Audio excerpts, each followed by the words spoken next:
actually makes a good apology? How can we be and stay accountable in a survivor-centered way after causing harm to an individual or group? How can we, as a community, meaningfully transform the circumstances that allowed the harm to happen?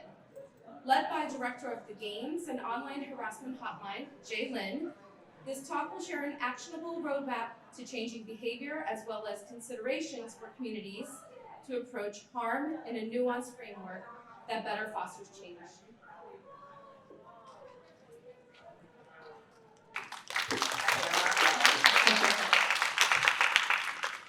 Thanks so much for being here. As Marissa said, my name's Jae. I'm the Hotline Director for the Games and Online Harassment Hotline, which offers emotional support for people who make or play games, including sexual violence survivors, targets of online harassment, as well as people who have perpetuated harassment, abuse, or violence.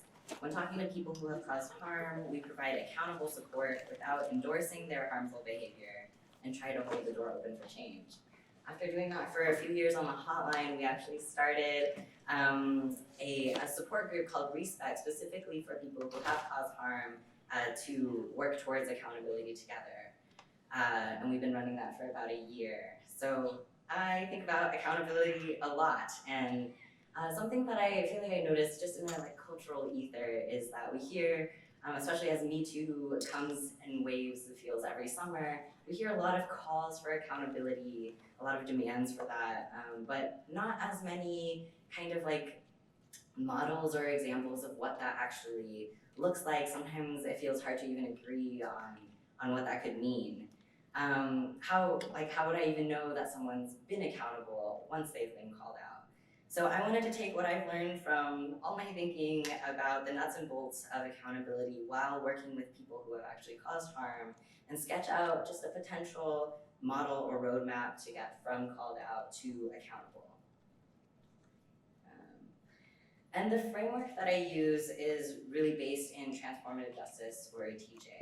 Mariam Kaba, a thought leader on TJ, writes that transformative justice has at its core the idea that we can't end violence with violence. TJ seeks to prevent, intervene in, and transform harm and violence through non-punitive accountability. As such, transformative justice embodies and promotes an abolitionist politic that demands the end of prisons, policing, and surveillance, which are inherently violent. TJ insists that we address the roots of violence and uproot oppression to create a just society. It is a framework that prioritizes relationship building, developing our skills, building new structures, and actively working to uproot oppressions. And I'll have so many more attributions and links to foundational works, resources, and deeper readings about transformative justice, accountability, and much more at the end. So yeah, let's dive into it. When I think about accountability and actually doing it, I think of it kind of in these three main sections. I hurt you, I'm sorry. How can I make sure I don't do this again? And then how can I contribute to making a world where this never happens again at all? You'll notice here that my talk has a spicy title for attention grabbing, but I'm not actually going to be talking much about the getting canceled part of things in terms of how to navigate the optics of a public call out or work with workplace HR logistics. Both of those are their own kind of nightmare scenarios to go through and are real experiences that people go through. But today I'm focusing actually really on how to do the personal and interpersonal work of engaging with accountability after we've done something wrong. And I'm gonna keep saying I, we, you, using this first and second person language because I encourage y'all as you listen to this talk today, not to think about someone who owes you an apology or someone who could really be doing better in their accountability, but actually to start with ourselves. Think about the times you've messed up or hurt someone you cared about, because we all have. I hurt you, I'm sorry. This first section is about self-awareness while taking a moment to breathe, stopping the immediate harm, acknowledging and apologizing for that harm, and making repair. So this one might sound like a simple, boring, unimportant kind of stuff, especially when we're in crisis mode, it feels like something we want to skip, right? We want to jump right into the action. But I can't stress how critical of a skill it is to learn how to take a beat, pause, breathe. It's normal when we get called out to get immediately defensive.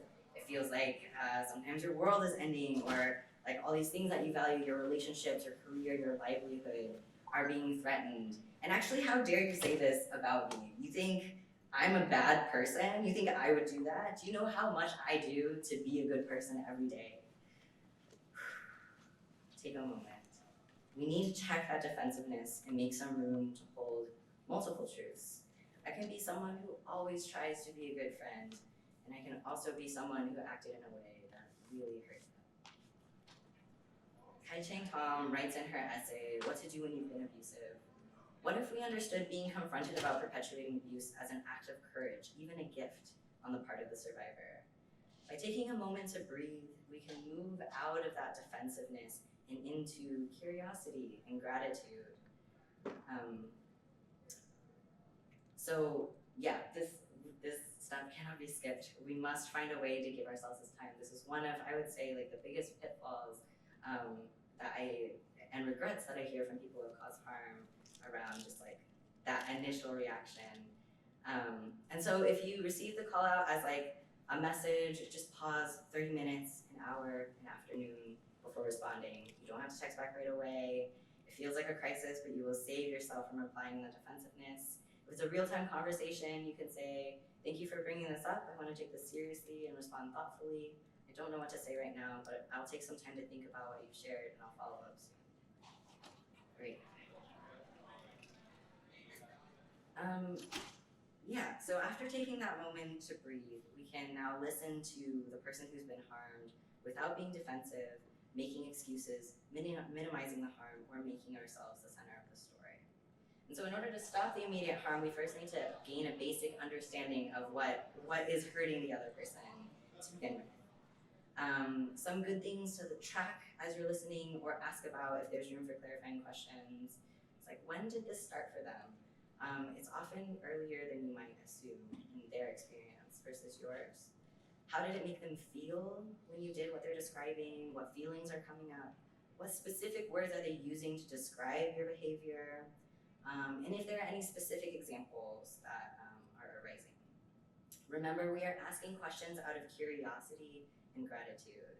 We are not giving explanations, poking holes in their story, telling our side, or analyzing what was their fault. This is not an interrogation. We're just hoping for some more clarity and context that we can use to reflect on later. Once we have that harm identified, we do what we can to stop it. This might include removing yourself from a position of authority or responsibility, maybe taking or removing something down, making a mental note on specific things not to do or say, and building in ways to catch yourself when they come up again. And sometimes if your behavior is linked to substance use, like alcohol, you can commit to stop drinking or using for a while until you've done some monitored growth. Get creative if you need to. On the basic surface level, let's stop that immediate harm once we understand what it is. All right. Everyone puts a lot of stake into apologies, but I actually want to push forward the acknowledgement part here. Acknowledgement, not like I meant well, not like that was not my intent, but just I broke the egg. And since we've been listening non-defensively, we want to use the language that as closely mirrors the language of the survivor as possible. That way we are affirming their reality and reflecting back their language. Even if you did not intend to harass, hit on, assault, insult, or abuse, or whatever it is, someone, if that's how they are describing it, let's use the same words or come as close as we can. Here's some slides from one of the roots of accountability we practice and respect. So what if a survivor says, you assaulted me, and I say, no, I didn't. How does that feel? What if a survivor says, you assaulted me, and I said, I've caused some harm, I didn't mean to, and this has been hard for me. How does that feel? What if a survivor says, you assaulted me, and I say, I assaulted you, that was wrong. How does that feel? Admitting harm is scary, and it feels antithetical to the criminal legal system we're used to. Innocent until proven guilty, never admit anything until you're forced to. And there are real consequences and risks to admitting harm, but it's more healing to tell our truth and hide inside a lie. I prioritize the acknowledgement here because I really feel like the apology isn't meaningful if we can't name what we've done. And when we can, the apology and remorse really naturally follows. When I'm not in opposition to the person that I hurt about what happened, it puts us more on the same side, agreeing that what happened wasn't okay, and in very different ways, we both wish that things had gone differently. And so, I'm sorry. I know I probably don't even get the full extent of how you've been hurting and how messed up all of this is, but I want to. I want to educate myself and work on myself so I never do the same thing again. For more on how to apologize and getting into the nitty-gritties of that, I have a lot of amazing resources on that at the end of this. The opportunity to make things right is a huge privilege, and it's not always a given. When we're lucky enough to make repair, we want to take the survivor's lead and give them space to express their needs and boundaries. What do you need right now? Is there anything I can do to make this feel better? Would it be helpful to know my perspective, or any perspective from me when this was happening? How much contact would you like to have with me going forward? If we share a community, how should I navigate situations where we might end up in the same place? Needs can change over time, and survivors may not know right away what they need, especially since, honestly, survivors don't get asked very often. Be patient, flexible, and grateful. How can I make sure I don't do this again? All right, so in this next section, we're really turning inwards. We're separating guilt from shame, looking for patterns, and unlearning old behaviors and learning new, healthier ones to replace them. Let's start by separating guilt from shame. Guilt being, I have done something wrong, versus shame, I am something wrong. Make it a practice just to start identifying these feelings without judging them or stopping them. Knowing which one is showing up helps us respond to them in more generative ways. Shame really pushes us into silence, makes us feel hopeless about change, and antagonizes us towards others. Everyone hates me, I'm a monster, no one will ever love me again, everyone's abandoned and left me. Guilt, on the other hand, signals to us that we've acted in a way that's out of alignment with our values and who we want to be. I really wish I hadn't done that. I don't believe in acting that way, and it feels awful to know that I hurt someone, that something I've done falls in that category. I feel so embarrassed, I feel so guilty. We want to hold both of these natural emotions with self-compassion and respond to them appropriately. Shame, when it comes up, will be about healing our own sense of humanity. And guilt, when it comes up, will be about letting that discomfort push us towards clarity around our values. Next, we're looking for patterns. It can be easy to think that we made just one mistake, but our behaviors don't come from nowhere. What's behind these behaviors? What need were they fulfilling for us? When did we first start doing this? Why? And where did we learn that? As we keep digging deeper into ourselves, we also want to take moments to zoom out and look at what systemic forces are at play. What privileges of mine played a role in this harmful behavior, and how can I commit to better understanding the fullness of that? This is an opportunity to deepen your political and social education on how cultural forces like power, violence, and oppression show up in large, sweeping societal patterns like rape culture, for example, and in smaller individual patterns like some of your bad habits and tendencies. Finally, unlearning old behaviors and learning new ones.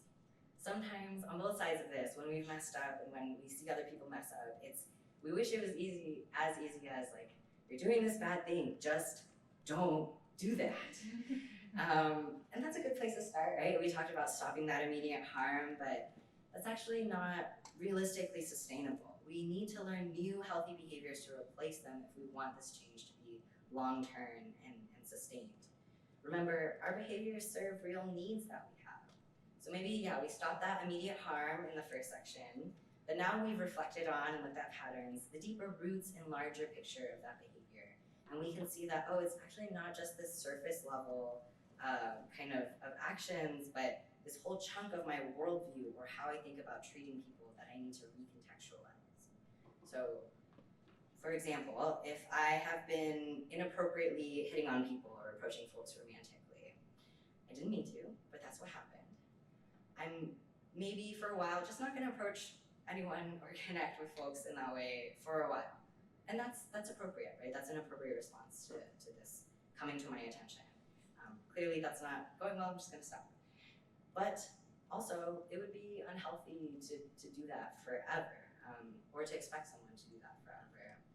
Once I've done the work of reflecting on my patterns, I might realize that, oh, I'm actually missing just like a deeper understanding of consent. And maybe I've internalized some beliefs about women or people of certain races that make me treat them in these different dehumanizing ways, especially when I'm trying to flirt with them. So that's actually the thing that I need to unlearn, not just the surface level actions that maybe I was called out for that were identified for me. And then slowly I want to practice new ways of relating to people and building consent into my interactions, starting probably with like platonic and non-romantic spaces, and probably slowly working my way towards that over a long period of time. Because this is a process, it's often lifelong. Our goal in this, right, our goal in accountability should be not to harm again, right? That's the promises that we're trying to make to ourselves and to others. But there's also no guarantee, especially some of these patterns can be really ingrained, and we took a long time to learn them often in our whole lives. It might take a long time to unlearn them. And if we do harm again, the hope is that we have more skills next time to recognize it easier, make better apologies, and add more commitment to our accountability. So right, in the first section, we like really try to address the immediate kind of what's coming up for me, for the survivor, and address and like kind of deal with that part of things, like what is emerging now. And then in the second part, we're doing the work internally and digging into like, why did this happen? How can I actually change the way that I relate to people, the way that this harm came up for me? And then finally, we might be ready to look at how can I help make a world where this never happens again at all? Once we've gotten more right and aligned with ourselves, we can start to ask, what larger responsibility do we have to our communities? How can we make repair to the systemic harms that we might have perpetrated? Or perpetuated, sorry. Where can we leverage the power that we have in order to push back against oppression and the cycles of violence? Get curious about it and lean into the questions you already have as well as your areas of ignorance. Follow the lead of marginalized folks and those around you who have been thinking about and acting on this for longer than you have. Go slowly, go together. This is not a step that happens a few months after a call out. We shouldn't expect that of ourselves, we shouldn't expect that of people that have been called out. This is more on the scale of years of listening, learning, and following. But this is also the transformative potential and power that deep accountability can have, because this can fundamentally change the cultural circumstances that allow the same types of violence to happen over and over again, as we've seen. Harm doesn't happen in isolation, and we can't address it in isolation either. Looking at the circumstances, looking at what world do we live in where this happens all the time, looking at what world do we want to live in, that to me is a North Star of transformative justice. And at the end of the day, all we have is each other, and each of us is more than the worst things we've ever done. Thank you all so much for being here. The content of a lot of what I talked about today is really heavily based off of the books, the Creative Interventions Toolkit, Fumbling Towards Repair, and the essay What to Do When You've Been Abusive by Kai-Ching Tom. And then I have a giant list of resources at that QR code to learn more about transformative justice, to see a lot of the tools that I use in my work with people who have caused harm, case studies and examples of this stuff in action, and also just like a lot of cool writing on apologies and changing behavior and stuff like that. So I think the last thing I'll say is that a lot of this is also based off of my work in running RESPEC, the accountability support group that the Games and Online Harassment Hotline runs. If you're interested in talking to me more about that, if you know anyone, if you yourself are working on accountability as like a day-to-day practice, talk to me about that. I would love to chat more. All right, thank you all so much. I also have a bunch of like merch merch and free stuff in the back. There's tote bags and cool flash drives and stickers.